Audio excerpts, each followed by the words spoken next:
I always thought my wedding day would be perfect white flowers, soft music, and the man I loved waiting at the end of the aisle. But instead, it became the moment my entire life shattered, and then transformed forever. I'm Hazel Carter, and just minutes before I was supposed to say I do, my father-in-law lifted a champagne glass, pointed at my dad, and laughed. "Look at him," he sneered. "A poor old man at $1 million wedding. Hazel, you should have warned us." The guests laughed. My groom said nothing.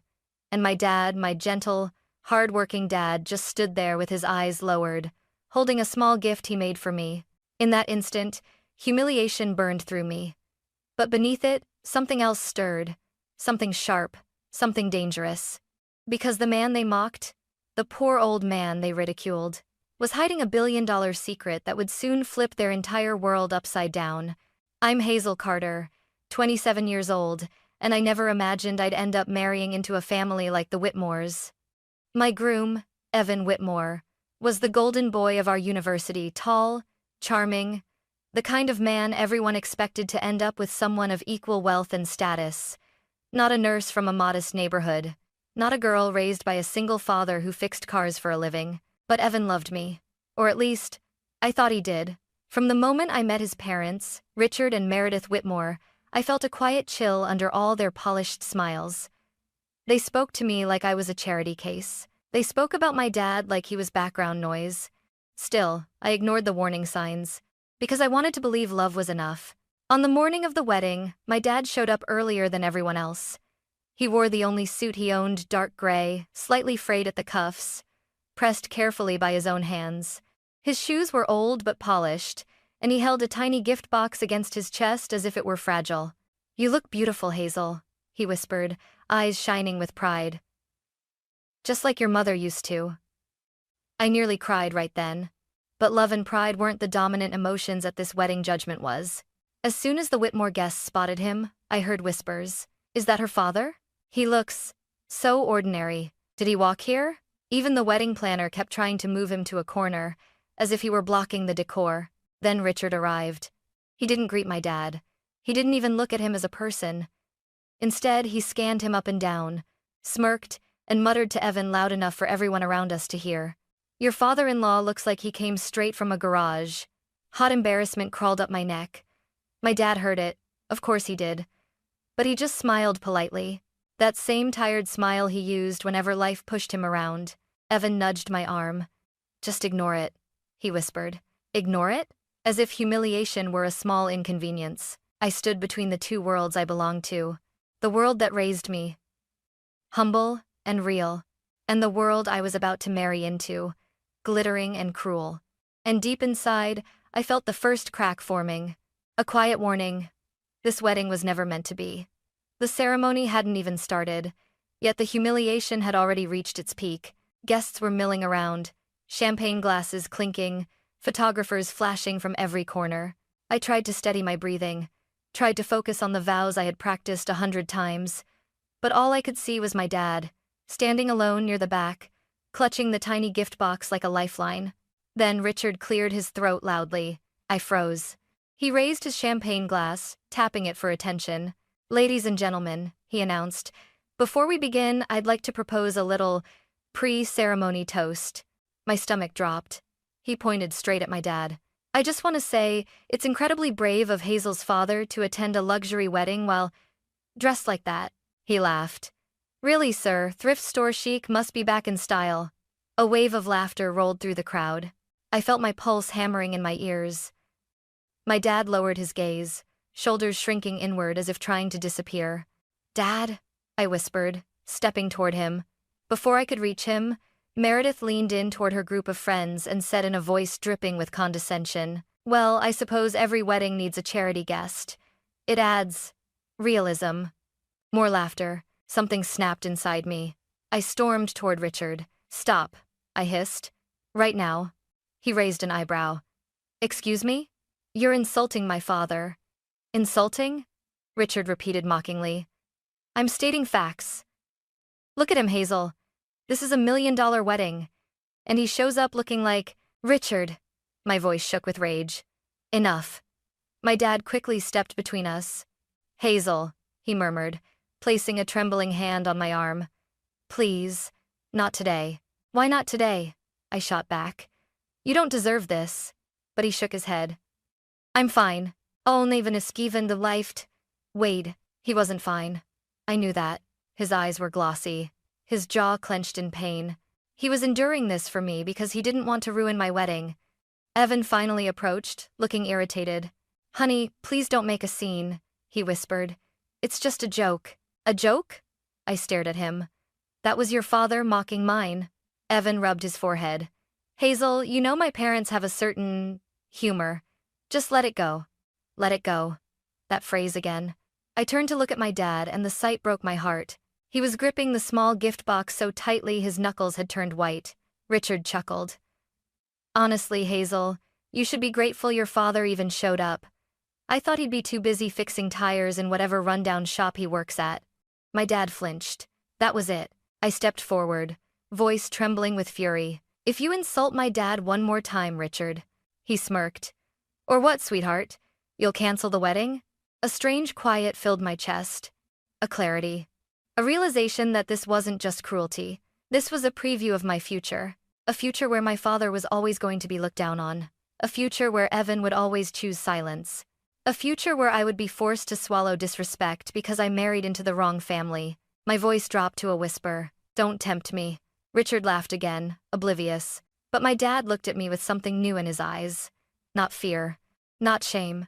But a warning. Something was coming. Something big. And this mockery was only the beginning. The ceremony music began playing. The kind that was supposed to sound romantic but now felt painfully hollow. Guests began taking their seats. The wedding planner signaled for me to walk down the aisle, but I couldn't move. All I could focus on was the small gift box in my dad's trembling hands. Before I stepped forward, he caught my wrist gently. Hazel, before everything starts, this is for you. He placed the box in my hand. His palms were calloused, warm, familiar. I slowly lifted the lid. Inside was a delicate silver locket, polished, simple, and shaped like a heart. I opened it. My breath hitched. On one side was a tiny photo of me at age 5, sitting on my dad's shoulders, both of us covered in oil stains from his workshop. On the other was a picture of Mom, smiling, radiant, alive. A soft gasp escaped my lips. You said, Dad whispered, when you were little, that when you grew up, you wanted to be just like me. His voice cracked, just slightly. I never forgot that. Emotion crashed over me like a tidal wave. Tears blurred my vision. Dad, my voice trembled. Why didn't you give this to me earlier? He smiled, the kind of gentle, tired smile that only fathers who've carried the world on their backs can manage. Because today is the day you needed it most. I hugged the locket to my chest, feeling the metal warm against my skin. My dad reached out to wipe a tear off my cheek but froze when a familiar, venomous voice cut through the air behind us. A locket? Richard scoffed loudly. That's the gift? Not even diamonds? My God, Hazel. I thought your father could at least pretend he isn't broke. Laughter erupted again, sharper, crueler. My dad stiffened. Richard, please, I begged, my voice breaking. Stop. But he stepped closer, looking directly at my dad. You know, sir, he sneered. If you couldn't afford something nicer, you could have just stayed home. You don't exactly blend in here. My dad bowed his head, and in that moment, I watched his pride collapse just a little. It was a sight I would never forget. His fingers tightened on the empty lid of the gift box. He blinked quickly, trying to hide the raw hurt pooling in his eyes. I'm sorry, he murmured quietly to me. I shouldn't have come. His words stabbed through my chest like a blade. No, I whispered fiercely, grabbing his arm. Don't say that. Don't ever say that. He looked at me and there was something strange, almost conflicted, in his expression. A mixture of pain and restraint, as if he were holding on to a truth he wasn't ready to reveal. Hazel, he said softly, this wedding, these people, none of it matters. You and I, we know who we are. I frowned, confused. What was he trying to tell me? Then he added, almost under his breath. One day, they'll understand the truth. The truth? Before I could ask, the wedding planner tapped my shoulder. It's time, Hazel. Walk. Now. I took a shaky breath and turned toward the aisle. But as I lifted my foot, I had no idea that this tiny, simple gift, this silver locket, was the first domino in a chain of events that would expose everything: my father's pain, his past, and the billion-dollar secret he'd been hiding my entire life. The moment I stepped onto the aisle, the music swelled: soft violins, gentle piano, but my chest felt tight, suffocating. Every step felt wrong. Every smile from the guests felt like a stab. At the altar, Evan waited for me. He should have looked happy, relieved, even. Instead, he looked irritated, as if my pain was an inconvenience. "You took long enough," he whispered sharply as I reached him. "Can you please stop acting emotional? People are watching." I stared at him. Was this really the man I thought I would spend my life with? Before I could answer, Richard's voice boomed across the hall. "Well, are we finally starting? Some of us have important work to return to, not fixing old cars for spare change." The guests laughed. Again. My breath hitched. I glanced at my dad, standing alone, shoulders trembling, eyes glossy. My heart cracked. "Hazel," Evan whispered urgently, "don't react. Just smile." Smile? While my father was being humiliated? I turned to him slowly. "Do something." "Do what?" Evan hissed. "My dad is just teasing." "This is not teasing," I shot back. "This is cruelty." Evan's jaw tightened. "You're overreacting." "No." I was finally reacting. Behind me, Richard muttered loudly. "Honestly, I'm shocked Hazel's father didn't arrive on a bicycle. That suit looks older than the church." Someone snorted. Someone else whispered, "Is that really her family?" Wow. I felt something inside me tear. At that exact moment, my dad lifted his eyes. And the look on his face. Defeat. Pain. Shame he didn't deserve. It broke me. I stepped back from Evan. He frowned. "What are you doing?" I reached for the microphone on the stand. "Hazel," Evan hissed, "don't you dare." Too late.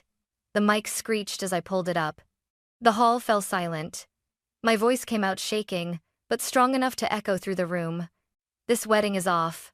Gasps. Murmurs. A woman in the front row dropped her bouquet. Evan grabbed my wrist. "Hazel, stop this. You're embarrassing me." I ripped my hand away. "No, Evan, you embarrassed me. Your family humiliated my father in front of everyone." Richard laughed.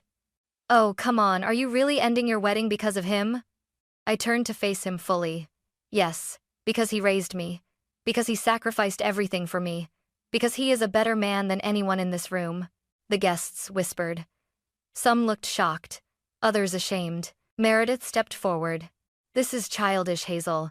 Apologize to the family and we can continue." "Apologize?" I repeated, stunned.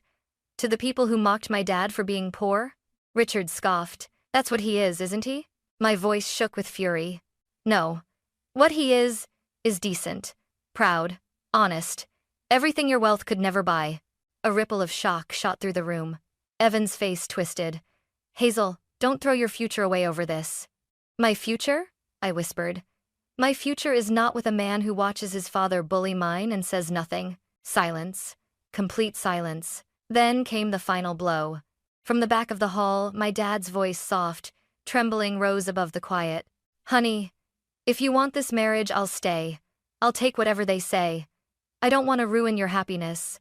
His words broke what little remained of my restraint. I turned back to the crowd, my voice rising. "You insulted the wrong man, and I won't stand here and pretend everything is fine. Come in, is it can stare?" I tossed the bouquet onto the marble floor. The sound echoed like a gunshot. "I'm leaving," I said, breath unsteady. "And my father is coming with me." I walked down the aisle, my heels clicking like thunder. Behind me, Richard shouted, "Go ahead. Run off with your broke father. You two are nothing." My dad flinched. I felt rage burn so hot it could have turned the hall to ash. I took his hand. "Screw them," I whispered. "We're going home." The doors slammed behind us. And for the first time that day, I could finally breathe. Little did I know that the world outside those doors was about to learn just how wrong Richard Whitmore was. The broke old man he mocked wasn't just somebody. He was someone powerful enough to destroy the Whitmores with a single truth. The ride home was painfully quiet. Not the peaceful kind of quiet, but the heavy, suffocating silence of two people holding back everything they wanted to say. I kept my eyes on the road. Dad kept his eyes on his hands. I replayed every moment of the wedding disaster. The laughter, the insults, Richard's voice taunting my dad like he was dirt beneath his shoes. Finally, as we pulled into the driveway of our small house, I broke. "I'm so sorry," I whispered, my voice trembling. "Dad, I failed you. I should have protected you." He shook his head gently. "No, Hazel. You protected yourself. But you were humiliated because of me." Dad closed his eyes for a long moment. When he opened them again, there was something in them I had never seen before. Not sadness, not defeat, but resolve. "Sit down," he said softly, gesturing toward the kitchen table. I frowned. "Dad?" He opened a drawer, pulled out a thick, worn leather folder, and placed it in front of me. My heartbeat quickened. "What is this?" "Everything," he murmured. I opened it, and my world tilted. Inside were documents, official, notarized, stamped things I barely understood at first glance. A bank statement showing numbers so large they didn't feel real. Ownership certificates of several companies. Stock portfolios bursting with blue chip and tech giants. Property deeds spanning multiple states.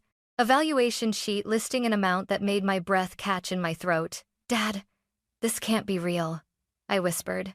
But his expression told me it was. He sat down opposite me, fingers interlocked, shoulders straightened in a way I rarely saw. "I've been hiding this for a very long time," he said quietly. My throat tightened. "Hiding what, Dad?" He let out a slow breath. "The fact that I'm wealthy. Very wealthy." I stared at him, stunned. "Wealthy? Dad, this is more than wealthy. This is..." I flipped through more pages, hands trembling. "A fortune, Dad. This is a fortune." He nodded. Then finally, he explained. "When your mother died, she left behind a small inheritance. Nothing extraordinary, but I invested it." He smiled sadly. "At first because I wanted to give you a future. Later, because I needed a purpose." He leaned back, eyes drifting somewhere far away. "I spent nights reading investment books while you slept beside me on the couch. I studied markets. I bought stocks when everyone else said they were worthless. I kept my life simple because I didn't want money to shape the way you grew up." It's... Tears welled in my eyes. "But Dad, why hide something like this?" "Because I didn't want you choosing friends or love based on my wealth. I didn't want you to become someone people used for money. I wanted you to see hearts, not bank accounts." He hesitated. "And I wanted to see their hearts too." I felt a cold realization wash over me. "So, today, at the wedding," he nodded slowly. "Today, I saw them clearly. I saw the people who were supposed to become your family mock me for being poor. I watched them insult the man they thought you were stuck with." His voice hardened, quiet but fierce. "And I let them, because I wanted to see who they truly were." I pressed a hand to my mouth, shocked. He continued, softer now. "But, Hazel, I won't let anyone treat you the way they treated me. Not when I have the power to stop it." Power. The word hung between us like a spark waiting to ignite. I looked at my father, not the tired mechanic, not the man in the frayed suit, but someone else entirely. Someone capable of ruining the Whitmore's empire with a single decision. And for the first time, I understood why he didn't flinch at Richard's insults. He wasn't powerless. He was controlled, strategic, silent, and far, far more dangerous than they ever imagined. "Dad," I whispered, voice shaking. "What are you going to do?" He closed the folder gently, meeting my eyes with a calmness that sent chills down my spine. What I should have done years ago. For the first time in my life, I saw my father not as the quiet, humble mechanic who raised me, but as a man with a mind sharper than any businessman I had ever met. He wasn't angry. He wasn't emotional. He was focused. Deadly focused. "Hazel," he said, opening his laptop on the kitchen table. "The Whitmores think wealth defines worth. Let's show them how wrong they are." I blinked. "What do you mean?" He slid the laptop toward me. The screen displayed financial statements, ownership charts, portfolios. "Do you recognize this?" he asked. I squinted. "Isn't that Whitmore Hospitality Group?" He nodded, and then dropped the bomb. "I've been investing in their competitors for years. Quietly, carefully. I own controlling influence in 2 of their rival hotel chains." My jaw dropped. "So when Richard mocked me today," Dad continued calmly, He was insulting someone who can bury his company with a few signatures. I inhaled sharply. Dad, are you going to destroy them? He rested his hands on mine. No. I'm going to give them a lesson they will never forget without sinking to their level. The next morning, he met with his lawyers, 3 top-tier attorneys, who greeted him with the respect of someone far above the Whitmores' league. Mr. Carter, one said, shall we proceed with the board intervention? Intervention? I stared at him. Hazel, Dad explained gently. The Whitmores have debts, weak management, and an outdated business model. Their company has been vulnerable for years. A push from the right direction could topple them. But I thought you didn't want revenge, I whispered. He smiled. This isn't revenge. This is protection. He leaned closer. If I do nothing, they'll continue treating you the way they treat me. If I act, they will think twice before ever opening their mouths against us again. Another Salen Timolderd in Endresen on the market from Lake Formosted. The plan unfolded faster than I could process. Within 24 hours, Dad held private meetings with rival investors, activated voting rights in competitor companies, quietly acquired additional shares in Whitmore Hospitality, filed a request for board review, scheduled an emergency shareholders meeting involving Richard. I watched in awe. This wasn't luck. This was strategy. 3 days later, we walked into a sleek boardroom overlooking the city skyline. Richard and Meredith were already there. When Richard saw us, he burst out laughing. You've got to be kidding. Why is he here? He jabbed a finger at my father. This is a shareholders meeting, not a charity event. Dad didn't even blink. Good to see you too, Richard. The attorneys took their seats. A senior board member cleared his throat. Mr. Whitmore, your presence is required because a major shareholder has filed a motion. Richard smirked. Let me guess you people want more money? The board member hesitated. No. The motion is to review your leadership. Richard's smile faltered. What? The board member nodded toward my father. The motion was filed by Mr. Carter. Richard paled. Him? He's not even a shareholder. Dad opened a folder and slid it across the table. Inside were certificates. Proof. Ownership. Leverage. Richard's face drained of color. How did you acquire this many shares? He whispered hoarsely. Dad leaned back, calm as ever. I've owned them for years, Richard. Quietly, patiently, watching you topple your own empire. Meredith clutched her pearls, horrified. Richard's lips trembled with rage. You planned this. Dad met his eyes, voice steady. I planned nothing until the moment you mocked me in front of hundreds of people. Silence. A silence thick enough to choke the room. Now, my father said, folding his hands, you will treat my daughter with respect. Or, I proceed with the vote to remove you. Richard swallowed hard. You wouldn't. Dad smiled. Try me. After the board meeting, everything shifted, like the entire axis of my life had quietly tilted into a new direction. Richard avoided my father's eyes as he begrudgingly muttered, I'm sorry. The apology was thin, brittle, and empty. But it wasn't for him. It was for me. Dad didn't smile, didn't gloat, didn't lift his chin like a man who had just cornered his enemy. He simply nodded once and said, We're done here. And just like that, the Whitmore's power over my life dissolved. For days after, my phone buzzed with messages from Evan. Hazel, please answer. We can fix this. I didn't mean anything. My dad was out of line. Hazel, I love you. I stared at every message, expressionless. Finally, he showed up in person. Standing on our front porch, hair messy, eyes red. Hayes, I made a mistake, he said. I froze. I didn't know what to do. You did nothing, I replied quietly. That's the problem. He reached for my hand, but I stepped back. I needed you to defend my father. Not because he's poor, not because he's old, but because he's a good man. The best man I know. I know, Evan whispered, voice breaking. Please, give me another chance. I shook my head. Your silence spoke louder than your apology. I know. It's a catacomedy becoming. He bowed his head. So this is it? Yes, I said softly. This is it. He left with tears in his eyes. But I didn't cry. Because for the first time, I wasn't losing something. I was choosing myself. Days turned into weeks. Life settled.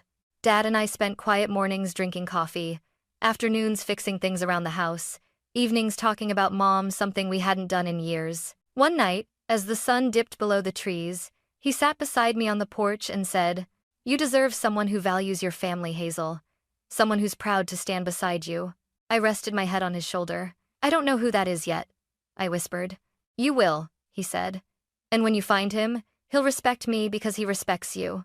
Warmth bloomed in my chest. I didn't need a wedding. I didn't need a fancy last name. I didn't need a man who couldn't defend what mattered. I needed peace. And for the first time, I had it. A new beginning didn't start with a marriage. It started with walking away from one. People always ask me what it felt like, canceling my wedding, walking away from the Whitmores, finding out my father was a billionaire. But none of those moments define me. What defines me is the moment I saw my dad stand there in that wedding hall, humble, quiet, alone, and realized how easily people judge worth by wealth, not character. That was the day I learned something unshakable. If someone doesn't respect your family, they'll never respect you. The Whitmores never cared about my dad because he didn't look rich. They didn't know he spent nights fixing engines and saving pennies so I could go to school. They didn't know he lived without for years so I could have enough. They didn't know the calluses on his hands were the reason I grew up safe. And honestly, they never deserved to know. What mattered wasn't the billions he hid, but the values he lived by. Love without pride, sacrifice without recognition, strength without cruelty. He taught me that dignity is not something money can buy or take away. Walking away from that wedding wasn't the end of anything. It was the beginning of everything, of choosing myself, of protecting my father the way he protected me, of learning that sometimes the bravest thing you can do is walk away from the people who don't value you. Today, when I wear the little silver locket he gave me, the one Richard mocked, I don't see a cheap gift. I see the truth. I see the man who gave me everything. I see the childhood he fought to protect. I see the daughter he raised to stand tall. The world mocked my dad for being poor, but in the end, he was the richest man in the room. And I was proud, so proud, to be his daughter, to be his daughter, to be his daughter, to be his daughter, to be his daughter, to be his daughter, to be his daughter, to be his daughter, to be his daughter, to be his daughter, to be his daughter, to be his daughter, to be his daughter, to be his daughter, to be his daughter.